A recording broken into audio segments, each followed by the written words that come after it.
Good evening and welcome to the Pompey Politics Podcast. I'm Ian Tiny Morris. And I'm Simon Sansbury.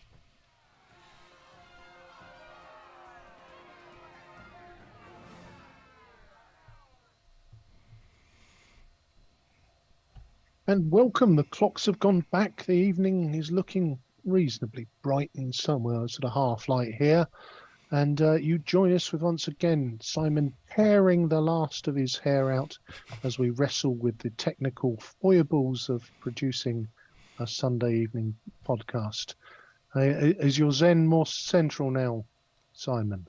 It's something like that, but it might be more linked to the wine that's in the fridge that I'll need to be getting to in a minute, but we'll leave that till afterwards. Well, at least it's poised. And last podcast before we enter into the hustings, and one of the key questions that we had with the hustings was, were we going to be hearing from current Charles Dickens councillor Cal Corkery? And we took a bit of an insurance policy out and invited him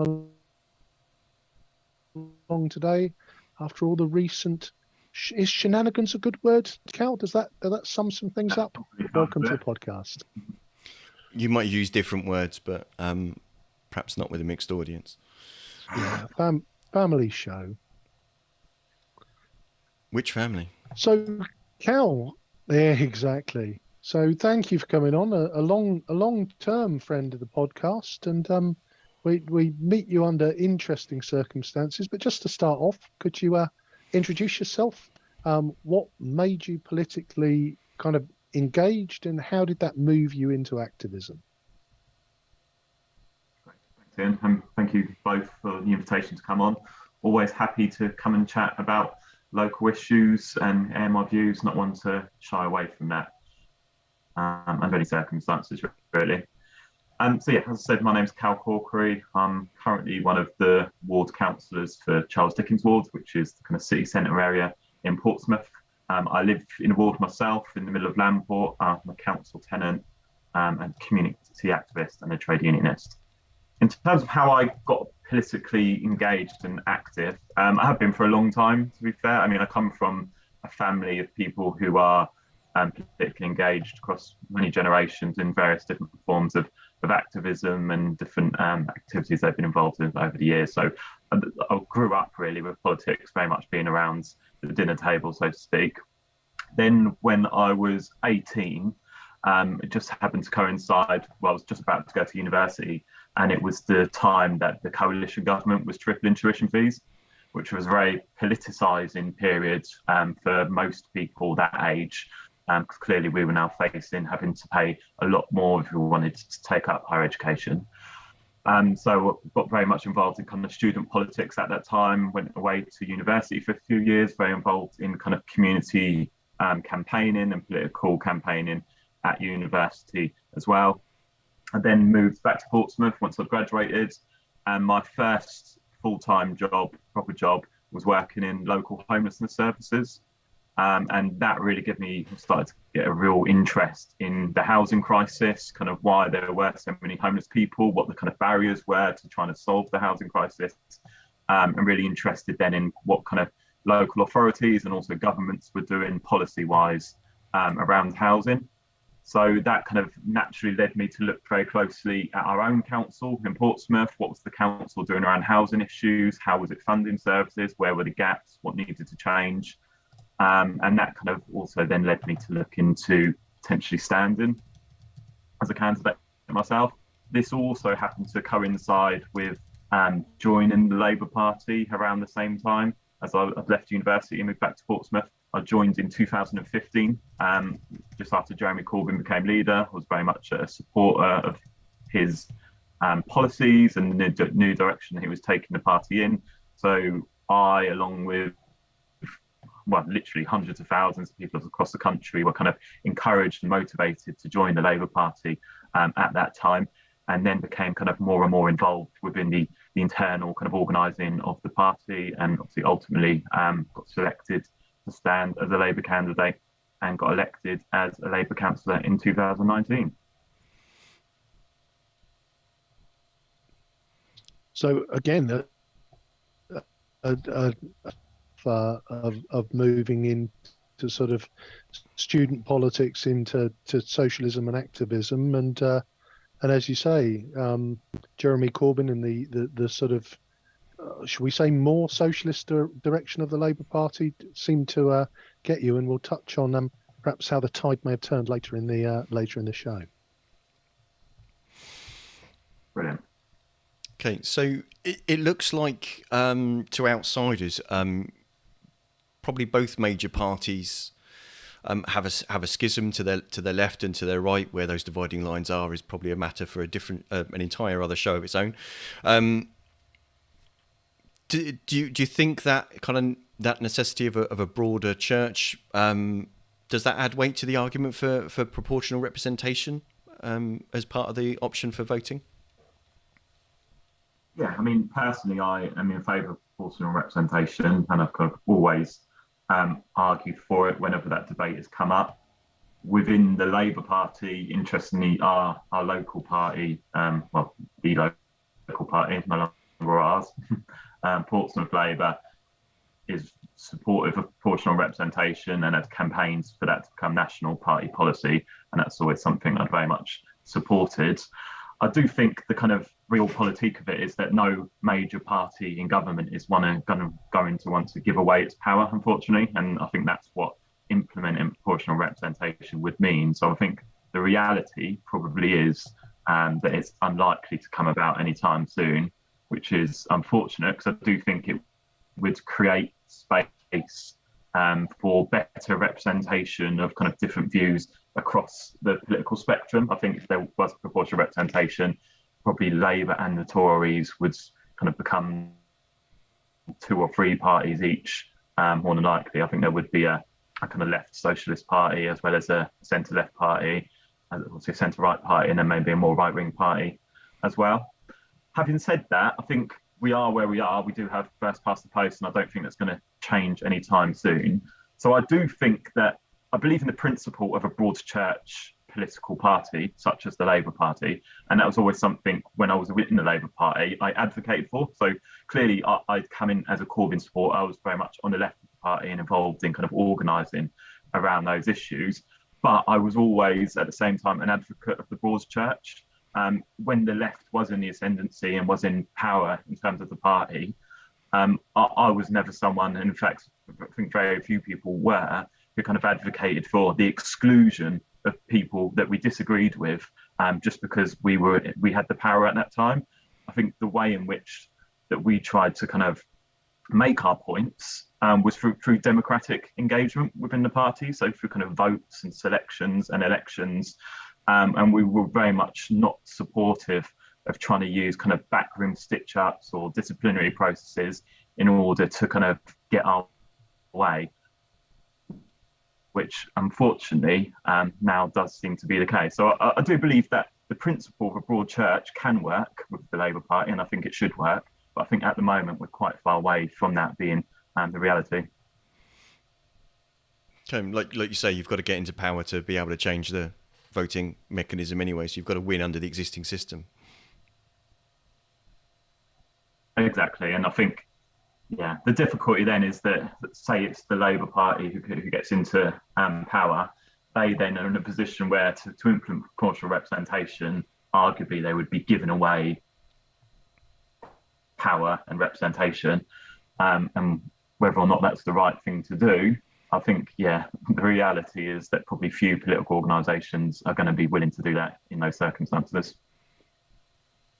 Definitely, and I think that leads us into our next question, Cal, because when we look back to last May, and as you know, we like to try and study the form and understand the way that the local political landscape is moving, there seemed to be real harmony within the local Labour movement. It had been a very good election for the local Labour Party. You were selected as the group leader.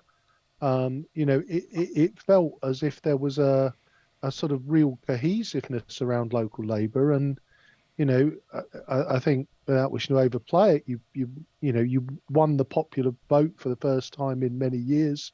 If we look at the city as a whole, and without making it a pun, there seemed to be some momentum. So, less than a year on, can you talk us through how we went from that to, you being deselected and then ultimately expelled from the party? I think your perception is largely correct in terms of the state that the local party was in after last year's local elections. As you say, they had a very good result. I led the local election campaign. I was chair of the committee that organised that campaign and was very much involved in getting the message out and supporting Labour candidates to get elected. Something which I was kind of happy and proud to do. And again, did that in a very much broad church way, kind of supporting people across the board, across the spectrum of kind of views and ideologies within the party. And I think that the local party, it was fairly united. The Labour group was united. Obviously, I was elected leader of the Labour group following that election and got kind of support from across the board to do that. I've got a lot of support from the local party also. In terms of what happened in my personal situation, I think, although it may well, in fact, it was instigated by probably one or two local members, I don't think that was something that would have been supported by or definitely wasn't supported by the wider membership. As I talked about earlier, this wasn't a democratic process. There was no vote where kind of local members said that we want to stop Cal from standing and we want to expel him. This was a kind of a backroom stitch up. Unfortunately, it seems kind of orchestrated at a regional, if not a national level. And we're seeing that happen across the country. You may have seen reported in the news last week, 19 Labour councillors in Leicester, about half of the Labour group have all been blocked en masse. It happened in last year's London local elections where people, in particular socialists and trade unionists, were blocked en masse from restanding. So yeah, it seems to be a kind of national orchestrated attempt to unfortunately marginalise the left and force people out of the party. And so just so that we understand that, because as I say, so from the mechanics of that sort of Labour selection process, you mentioned that wasn't a decision entirely for the Portsmouth Labour Party. You say that was more a kind of regional thing. So when did you know that effectively the regional party was going to be trying to put an end to your tenure?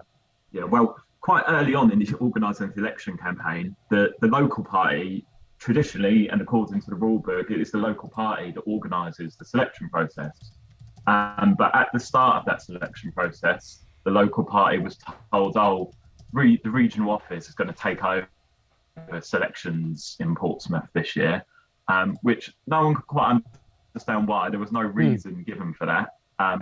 I immediately had my suspicions because I knew what had happened in other parts of the country where a region had taken over the selection process. And lo and behold, that process was then orchestrated in a way that blocked me from being able to stand. And as I say, this wasn't a local decision. It wasn't a democratic decision. It was a panel of regional officials who made a decision. And then I was able to appeal it. Another panel of regional officials upheld that decision. I think if it had been a local democratic process, I would have been absolutely fine. And I think that one example of that is that when I was blocked and the Labour Party then organised a meeting locally of Charles Dickens members in order to select a candidate who couldn't be me, the members in the ward refused to select anyone else on principle. Right. And the outcome from that was that, surprise, regional office then intervened and imposed the candidate against the wishes of the local members. Wow. I mean, this is incredible. And you've been very transparent, Cal, about what the quote unquote reason for expelling you. It was something linked to liking a group that later on, after the change of leadership, became kind of a prohibitive group to like. Would you like to share with our listeners, what this massive misdemeanor was that that saw you thrown out of the party ultimately?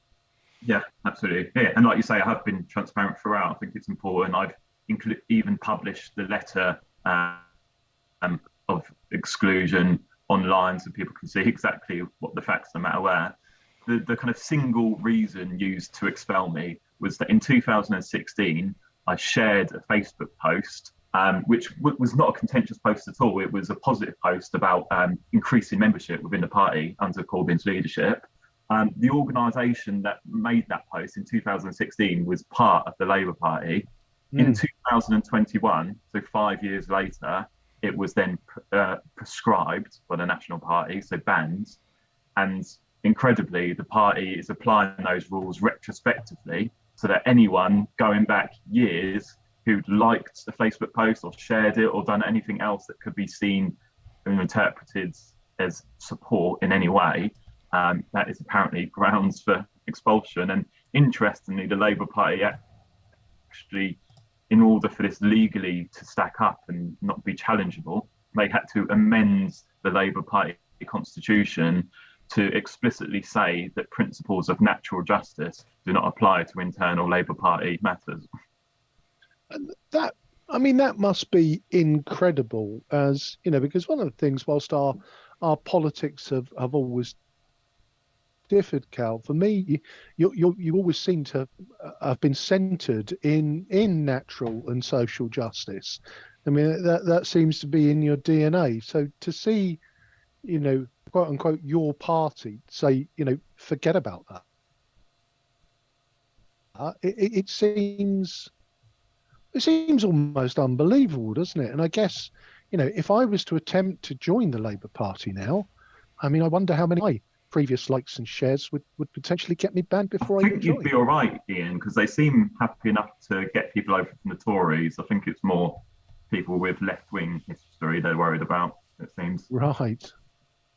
So, I mean, this now leaves you in a position where, you know, I guess you've had to think very carefully about your position in Charles Dickens. I mean, I was pleased to see the cross-party support that you received when, you know, when the word did break that you were not going to be allowed to stand.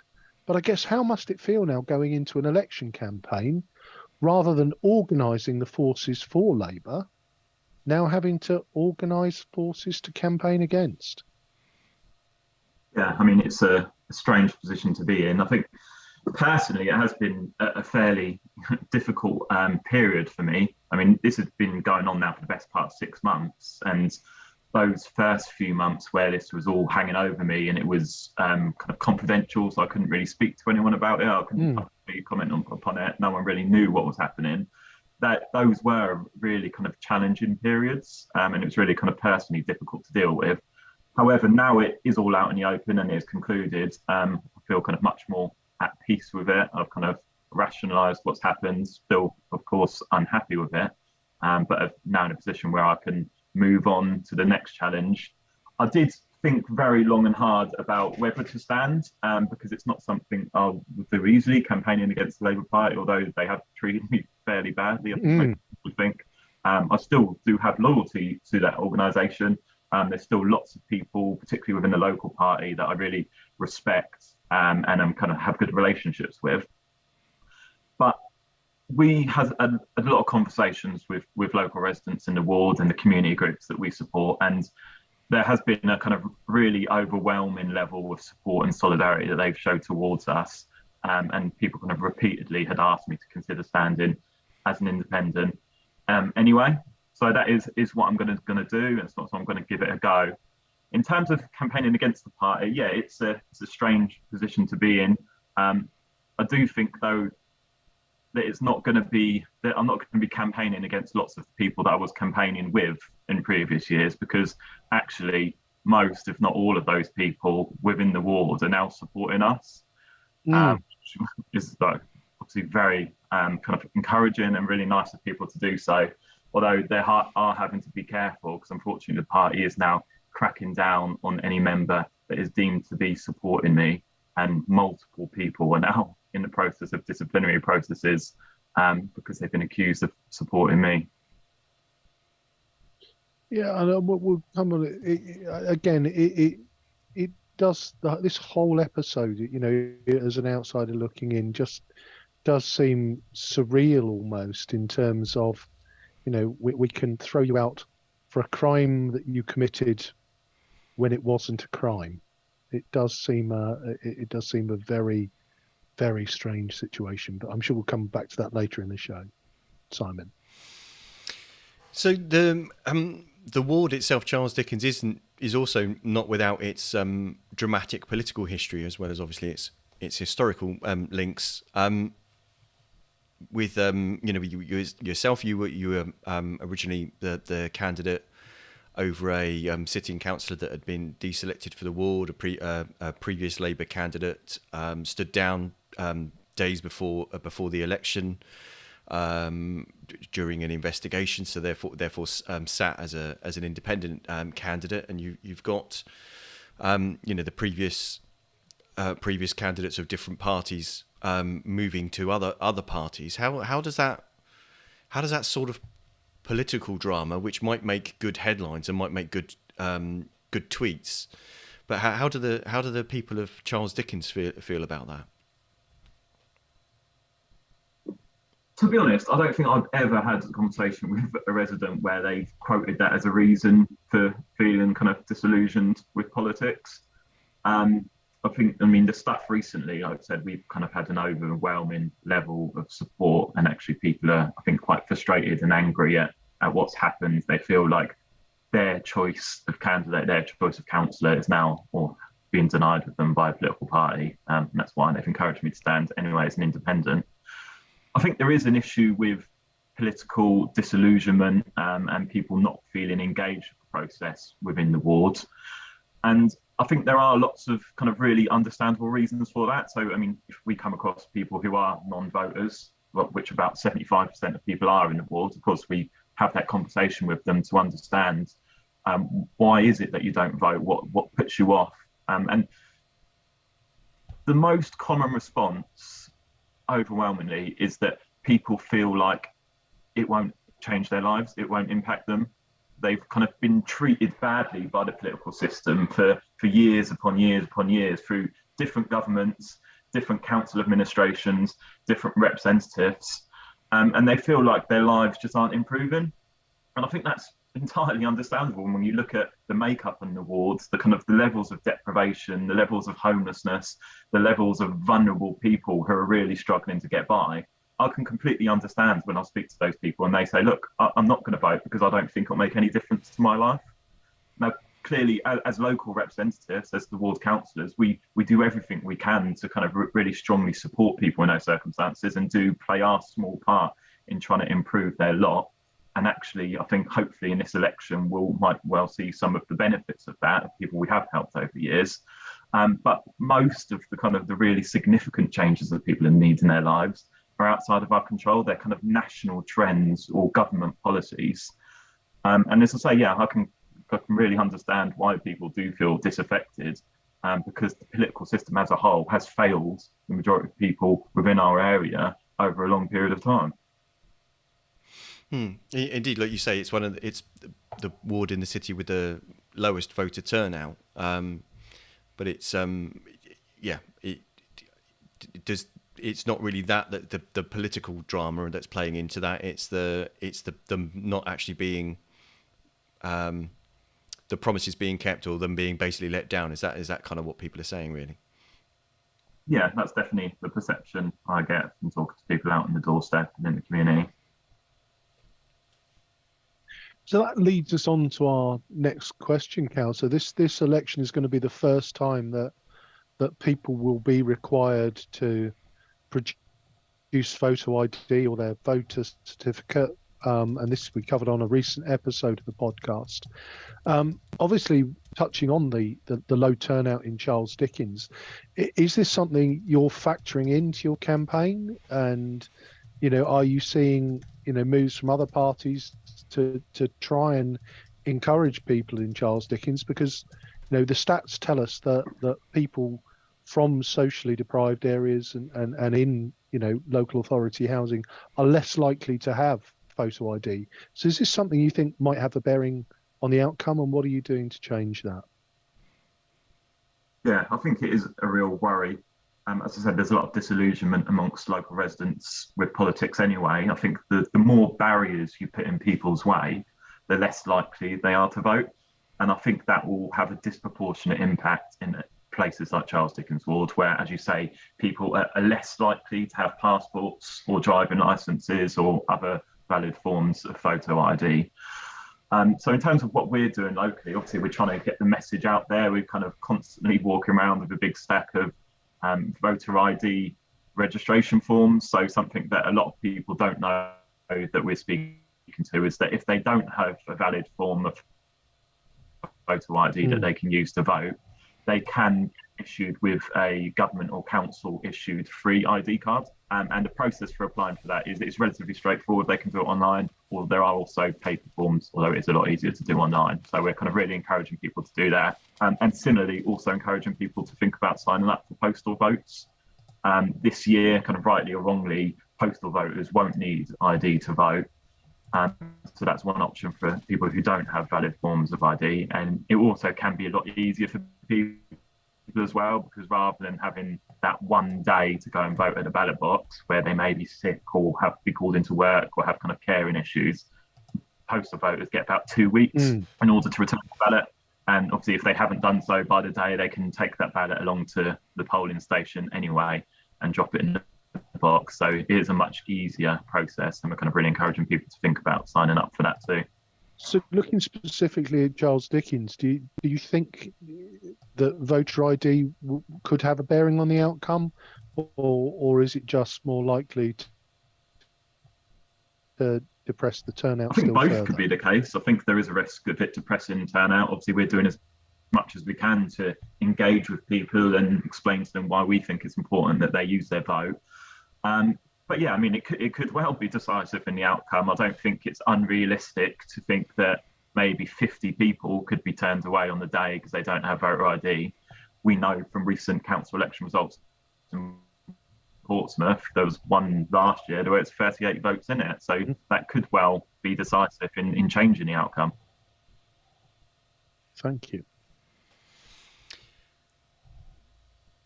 So, obviously, you've been a ward councillor since you were elected. So, what's the achievement you're most proud of in the ward?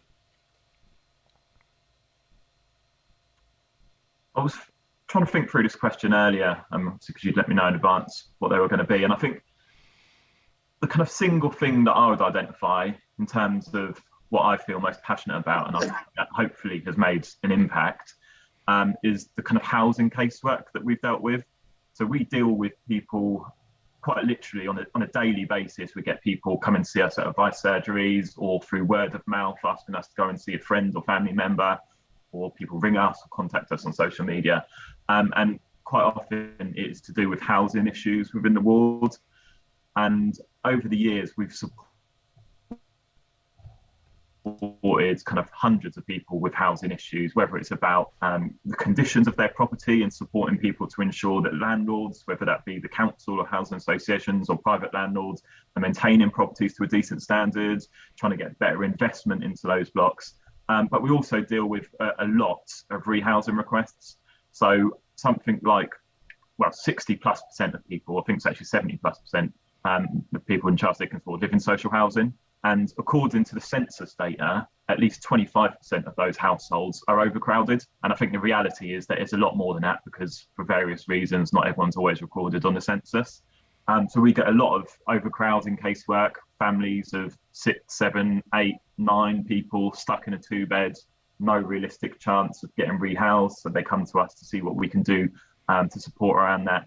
And also homelessness casework. So we get lots of casework and inquiries from people who are worried about becoming homeless or in the process of becoming homeless, and we then can support them to access council services and try and ensure that they are able to maintain a roof over their head. So we've got a really kind of strong record of, as I say, hundreds of people within the ward that we've helped over the years, and hopefully we've played our kind of small bit in terms of improving those people's lives, keeping a decent roof over their heads. And yeah, I think that's a kind of track record that we can be proud of, whatever happens come the election. And if there was if there was a way to, if there was something you could do that would be a fix for those sorts of housing issues, what would you want that to be? Build more council housing is the simple one. Clearly, that's linked to national policy. I think there are opportunities for the council, even within the current policy framework, to do more, and that's something I've constantly lobbied for.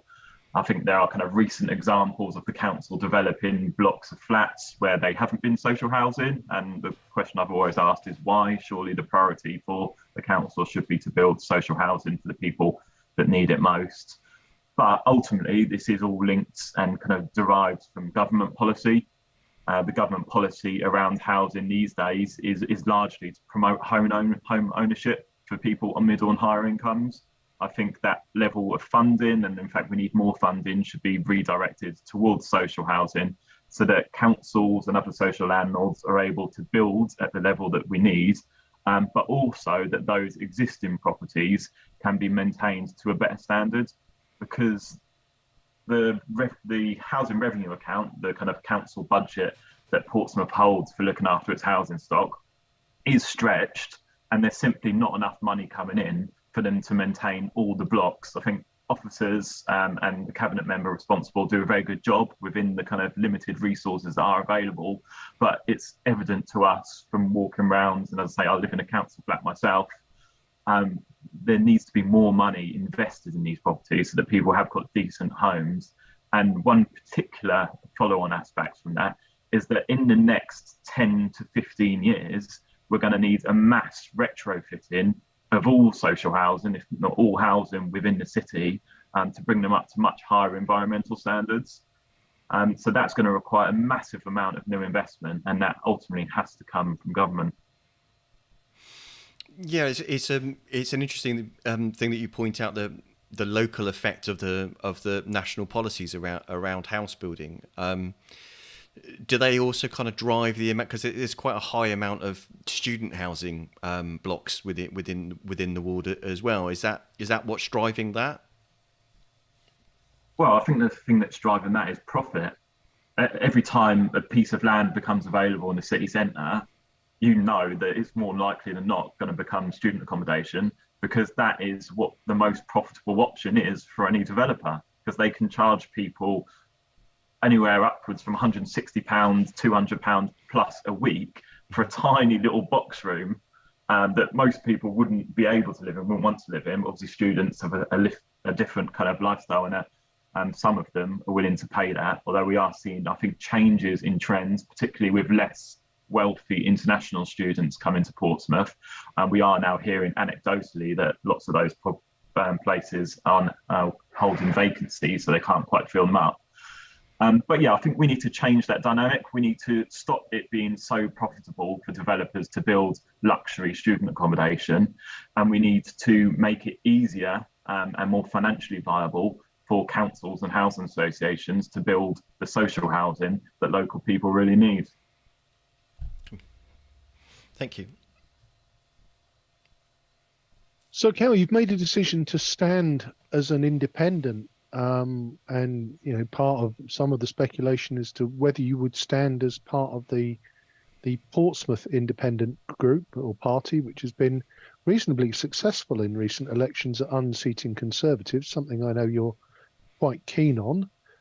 Is that something that crossed your mind? And as an independent, how do you feel you'll be able to act differently than from a member of a larger party? Yeah, of course, I've had conversations with various political organisations, to be fair, who've asked me to stand under their banner, including Portsmouth Independence Party. The conclusion I came to is that I didn't want to stand under their banner, and I wanted to stand kind of as an independent, independent from any organisation at this stage. And for me, a key driver in that decision was the fact that I'm a left independent. I'm not an apolitical independent, which I think is how some people kind of position themselves. I'm still very much on the left. I've still got kind of those left-wing principles and those core values, and what I would say are the kind of traditional core Labour values of equality, fairness and social justice. They're things that really matter to me and inform my political activism. And I just don't think that fits into the current makeup of the Portsmouth Independence Party. So that was the reason I chose not to do so. However, having said that, I'm very much open, and I've always been open to working with any political party or organisation. If I were to be elected, then I would work closely with the Portsmouth Independence Party and any other party locally who has kind of common interests with mine. If people are interested in supporting the campaigns that we're running, and they're interested in supporting us to improve life for people in Charles Dickens ward, then I will work with them. In terms of the kind of the pros of being an independent, obviously I haven't chose to be, but this is the position I now find myself in. And I think there are kind of real pros to that. And for me, the biggest one is that we as a local team, so as you know, Councillor Kirsty Mellor has also become independent, one of the other representatives of Charles Dickens ward. We've got a really strong local team of kind of myself and Kirsty, but lots of local supporters and community activists who work with us. And we're now able to really prioritise, even more than we were before, the interests of local people and the community, rather than being driven in a particular direction by a national political party around what policies or kind of approaches we should be putting forward. So that gives you more freedom and latitude to make decisions that aren't, as it were kind of set from the centre. Is that what you mean? Yeah, absolutely. I think it means that we can listen much more closely to the people who live in our area and act on their concerns without having to worry about whether it fits into the national agenda of a political organisation that we're part of. I mean, you mentioned that other parties had perhaps opened a door and perhaps offered an invitation in. If things change in Labour and they invite you back, how would you feel about that? Would that be something that you'd look to do, having been elected independent, if you're successful? Well, I think that's an incredibly hypothetical question, yeah. Which in reality is never going to happen anytime soon, unfortunately. But no, I think, obviously, I was very much committed to the Labour Party and very active within it. However, now that period has passed and they have kind of forced me out, as I say, we're very much seeing the benefits of being independent. It gives us a lot more freedom to act on the concerns that residents bring to us without worrying about who kind of national organisation or body is going to feel about it. So, I'm very much comfortable with the kind of independent identity that we've now got. If I am elected, and hopefully I am re-elected as an independent councillor, then I will continue to kind of serve our area as an independent. So, Cal, if we think about that, one of the dilemmas or an area that we've looked at many times on the podcast is the fact that come May the 5th, effectively there are only two possible outcomes: a Lib Dem administration or a Conservative administration. And there's an element of, Labour historically has made, for the last few years at least, have made it very clear that no matter how many seats they win, they're not going to win enough to form an administration outright. So they will be voting the Lib Dems back into power. Now, I'm not a gambling man, but I would put at least 5 shillings on the fact that if you were successful, you might not be advocating for a Conservative administration. So I guess my question is this winner takes all approach, as the council seems to be becoming more fragmented. You've mentioned Kirsty as an independent. We've got the Portsmouth independents. Does that winner take all outcome serve the interests of Portsmouth residents as well as it should? Or would you be looking to, if you are successful, to campaign for something different? I have personally felt for a long time that there needs to be more cross-party collaboration in terms of the running of the council. And this was something that I did kind of raise a few times within the Labour Party when I was part of that.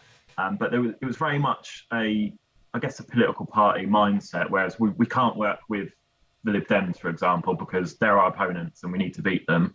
And I think that is equally the same, vice versa. But I think it would be in the interest of the city for there to be more collaboration across all the parties, and that's something certainly I would advocate for, particularly where there's no overall control. I've always thought that it's a real kind of democratic deficit issue where the Lib Dems get 16, 17 councillors they've got at the moment, kind of well short of a majority, but yet they get, because of the strong leader model, they get the leader, they get the cabinet, they get 99% of the council decision making. So yeah, I think it would make sense, and I think it would be good for the city if that power were distributed a little bit more widely. It's something we've talked about here before, because Simon and I, as you might know, love a spreadsheet, and trying to manufacture the numbers so that anybody gets to 21. We've not found a way to do it yet. So it does feel like, unless there is a seismic shift, that no overall control is kind of here to stay for the foreseeable future. Yeah, I think that is the most likely outcome of this election, and like you say, probably elections to come. Whether that changes, I think we're due in 2026, 2027 to have all-out elections, because the council boundaries are going to be redrawn. Whether that all-out election, so all 42 councillors being up in one go, whether that is the potential then for one party to make more of a stake. Because obviously, if one party has a good year, normally, if it's just a third of councillors up for re-election, the changes are only marginal. If they have a good year and all 42 are up, then potentially there's the prospect of a majority administration. But I think more than likely we're still going to have no overall control and representation split across 4 or maybe 5 different political groups. It'll be interesting to see. And I guess that's even more. Oh, sorry, Simon. I guess that's something to be even more mindful of in terms of those seismic shifts. Usually occur when either a national party is doing very well, or as perhaps last May, a national party was doing particularly badly. I guess the risk is that all-up election potentially can put the squeeze on potential independents. If they're trying to make their voices heard within that sort of national landscape. Quite possibly, yeah. Although I think that, the election results in the last couple of years, as we know from the Portsmouth Independence Party, I do think there does seem to be a trend in local politics towards people thinking outside of the box of those kind of mainstream national parties. And that's something that we've had a lot of conversations with people about recently. And what we're hearing is that although people may have very strong views about national politics, about who they want to run the government, actually at a local level, I think people are much more open to thinking about who's going to be best for kind of their particular estate, their particular block, their particular wards. And if that is an independent candidate, then so be it. So it almost sounds like, because for parish councils, they're supposedly apolitical, aren't they, rather than party political in that sort of sense. Is that? And there are things like places like the Isle of Wight where they've had perhaps some success with independent councillors. Is that? Do you think that's pretty much a trend nationally, that where maybe the last few years of almost poisoned party politics and itself, to the point that perhaps actually what people want is someone that's locally invested rather than necessarily directed by whatever particular colour rosette they're wearing? Yeah, I think people want people who are going to support them in their community, be active, be visible. And if that is someone from the mainstream political party, then great. If not, then I think people are open to that. But I also think that, I know you used the word apolitical there. I would kind of, push back on that a little bit, because I think that to be independent, you don't have to be apolitical. So I'm independent. I'm definitely not apolitical. I've got a very strong set of values and principles that inform my activism. And I think that is kind of really important, and that's not something I hide at all. It's something we've very clearly communicated to people. Yeah, you're quite right. You can be very political without being party political. I think that's the, like you said, it's very clear what sort of responses people should be expecting from you, because you're always quite clear about your views on things and where you stand. So yeah, no, that's an interesting one. Well, we'll see how that develops and what happens in 2026 as to how that goes, and whether parties actually manage to scrabble around to find enough candidates all in one go. That might be half the battle. Is that Simon announcing a comeback, I wonder? We'll gloss over that and head to question 8. So thinking of the future, so what would be your hopes for the ward and indeed the city and perhaps the country itself and general election to come, which seems like a long way away at the moment, but I'm probably sure won't feel it when we get there. What's your vision for a brighter future? In terms of my hopes for the wards, I think you will not be surprised to hear my hope is that people recognise that the work that we've put in as their local representatives over the past years, and recognise kind of our commitment to really being here to support people that need it and campaign to make our area an even better place to live. So hopefully people recognise that and will support my campaign to be re-elected as an independent councillor in May. In terms of hopes for the city, I think we touched on it earlier, but yeah, I think my hopes really are, I guess, for collaboration across the board, so that we can try and deal with some of the big issues that we're facing. Because I think one of the frustrations that I've had being a councillor is that I think all the parties, if we're honest, shy away from the difficult questions because they can be divisive and they can be challenging to deal with.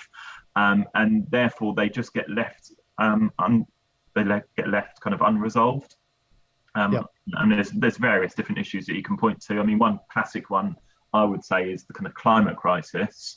We I think need really kind of radical and transformative changes to the way we live in Portsmouth and across the country and across the world. I think lots of political organisations are kind of scared of really saying that because there may be pushback, there may be people who don't agree. But actually, if we just shy away from those questions and those policies, then the problems, and clearly with the climate crisis, that's not going to go anywhere. It's only going to get worse. It does need to be dealt with. And there's lots of other issues where that's also the case. So hopefully we can see a little bit more kind of, I guess, cross-party collaboration to kind of come to the table, really have those discussions about the big issues of the day and try to hammer out some kind of common policies or common platforms that people can agree on. In terms of the general election to come. Oh, just before we get to the general election there, Cal, do you think that the current local political cycle where, you know, the elections come up every year, and I think you touched on it there, you know, those big issues, cars, parking, transport infrastructure, you know, they're all big questions. But I think for most people, you know, the solutions are generally unpalatable to the electorate. You know, everyone agrees we should be taking less short to medium term trips by petrol car. But, you know, when it comes down to it, the fact that there are too many cars on Portsea Island, everybody seems to think that they agree, but somebody else should be giving up their car and I get to keep mine. Is that, you know, do you see that as the political kind of landscape undermines tackling those big issues? And I guess there is that element of what can get that move to the top of the to-do list. Yeah, no, absolutely. I've always been an advocate for changing the electoral cycle within Portsmouth to all-out elections every 4 years, because I do think the current cycle of having 3 elections every 4 years means that it means that there's a lot of short-termism. People, the administration, whoever gets elected in May, I think seems to spend about 3 or 4 months actually implementing policies, then the next 9 months fighting the next election, which I don't think makes for good governance, because the big issues of the day, it needs that kind of long-term strategic thinking and forward planning that the current electoral cycle seems to kind of, doesn't seem supportive of. So I do think changing the electoral cycle would be useful, because it also then if an administration gets elected and they know they've got 4 years before the next election, they have got time to make kind of radical changes to the city, and there'd be time for those changes to bed in, for people to get used to perhaps things being a little bit different, and actually see that it's probably not as bad as they feared it might be. And then there's that time for that kind of to settle in before the next elections are up. So I do think that would be a kind of positive change, and something I've been supportive of. I have asked this question of various people, councillors across the various parties, and there never seems to be a great answer to why we shouldn't do it. The only answer I seem to get is that, well, if we have all-out elections, it could go badly for us one year. And for example, the example that's quite often given to me is, oh, well, UKIP won the local elections in 2014 in Portsmouth, and because it was only a third up, it didn't change things too drastically. But if it was all-out elections, then they would have took control of the council. Now, as much as I would never want to see UKIP run the council, that would have been the outcome of a democratic process. So I don't think that's a great reason not to change something just in case you don't get the result that you want.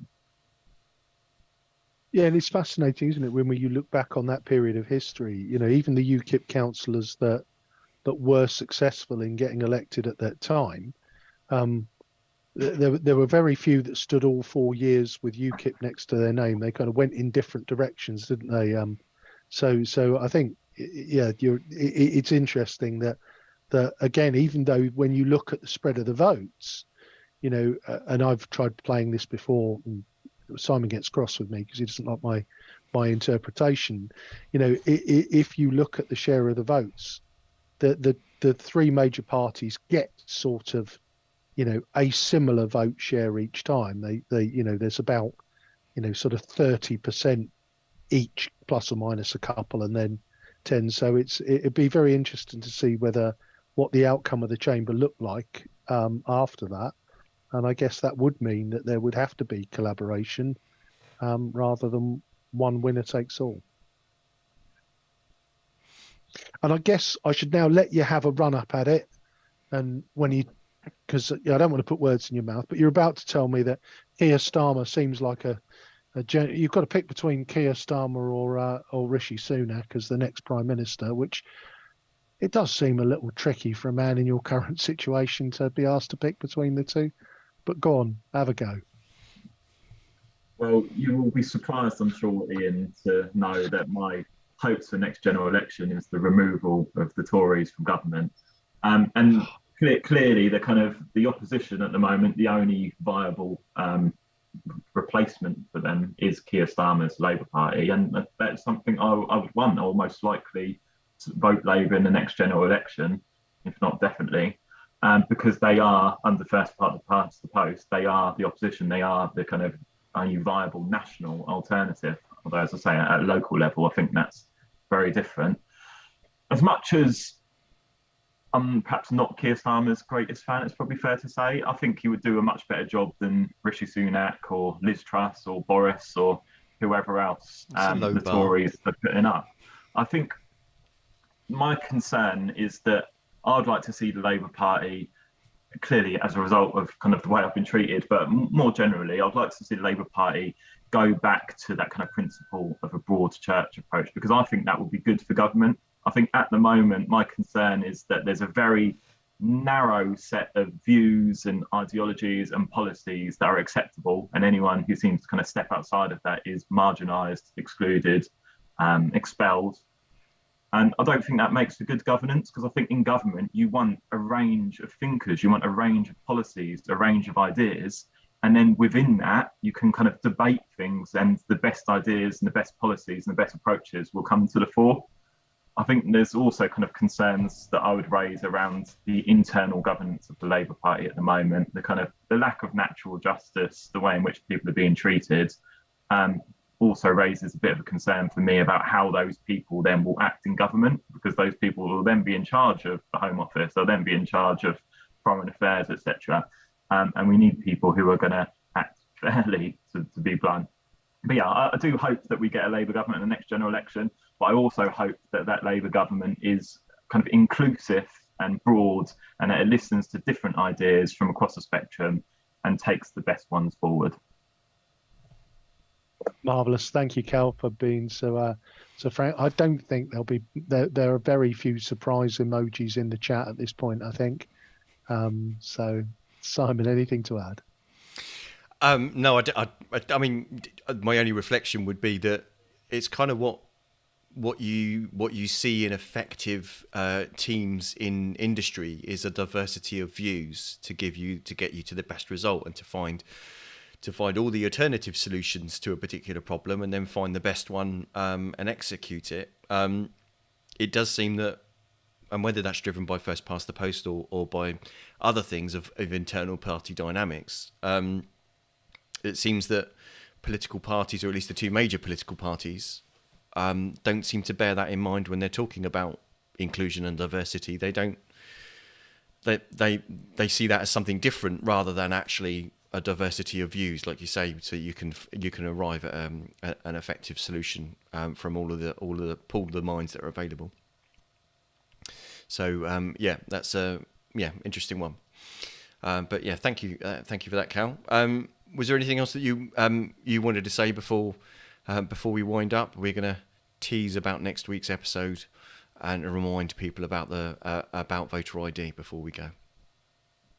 Great. No, just to thank you both for kind of, I guess, all the time and effort you put into trying to put a spotlight on the local political scene in Portsmouth. I think it's kind of really appreciated and really valuable work. I'm looking forward to the Charles Dickens hustings that you're going to be taking forward. Hopefully, all the candidates will come forward and participate in that process. So again, we get that kind of diversity of views and opinions, and then the voting public can watch and make up their minds about who they think is best placed to be their representative. Indeed, and thank you for signing up to that. So you're absolutely right. We've got our first ward hustings of 2023. Will be the Charles Dickens hustings next weekend. So that'll be live streamed on YouTube, Twitter, and Facebook at 6:27. At the moment, we've got 2 candidates signed up. We're waiting to hear back from the Labour candidate and from the Conservative candidate. But yes, as Cal says, the more that are there, the best.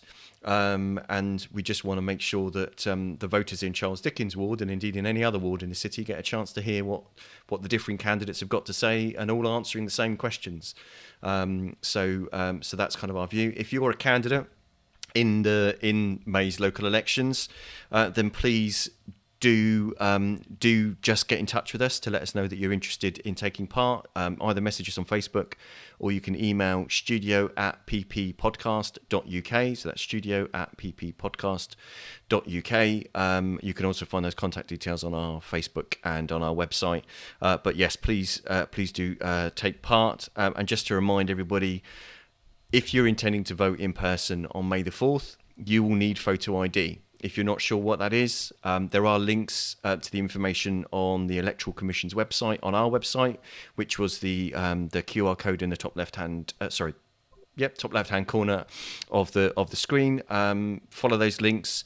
You don't need ID in this election, as Cal said, to vote by post, and you need to register to vote by post by April the 18th. If you're not registered to vote at all in this election, your last date to make an application is April the 17th. But if you don't have photo ID and are intending to vote in person, then also, as Cal said, then you can apply for a free voter authority certificate. You can apply online, or you can do it and download the form and do it by paper. But obviously, it's quicker online, and you'll get a voter authority certificate. It's completely free. I did one to test it. I applied on the Saturday and received it in the post on the Thursday. So there is no reason that that should be a barrier. Please do make sure that you have what you need to vote. And if you have registered to vote by post and you've not sent it in time, you can pop that into a polling station in any ward in the city on polling day. It just needs to make its way to the council by 10 o'clock. So do bear those things in mind. Marvellous. So you've been listening to the Pompey Politics Podcast. I've been Ian Tiny Morris. And our guest has been Corkery. And I've been Simon Sansbury.